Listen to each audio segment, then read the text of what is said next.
न्यायालयानं धनंजय मुंडेंना दिलेल्या दणक्याची धनंजय मुंडेंची याचिका न्यायालयानं फेटाळलेली आहे। करुणा मुंडेंच्या बाजूनं माझगाव कोर्टानं निर्णय दिलाय। पोटगी देण्याचा वांद्रे कोर्टाचा निर्णय हा कायम ठेवण्यात आलाय।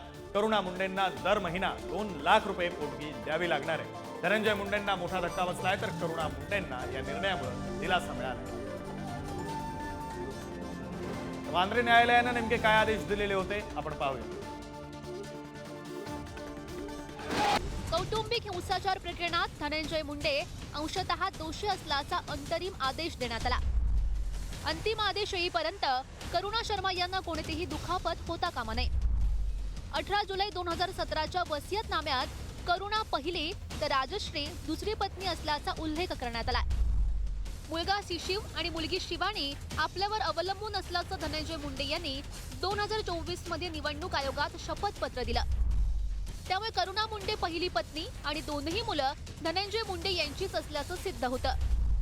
करुणा शर्मा बिझनेस वुमन असल्यानं त्या आर्थिक मदतीसाठी पात्र नाहीत, तर मुलगा शिशिव सज्ञान असल्यानं त्याला देखभाल खर्च देता येणार नाही। मात्र शिवानी मुलगी असल्यानं लग्न होईपर्यंत देखभाल खर्चासाठी पात्र असेल।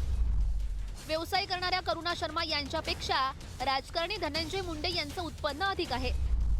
त्याचमुळे करुणा मुंडे यांना दरमहा 1,25,000 रुपये देखभाल खर्च द्यावा। कन्या शिवानी हिला लग्न होईपर्यंत दरमहा 75,000 रुपये देखभाल खर्च द्यावा असं कोर्टानं म्हटलं।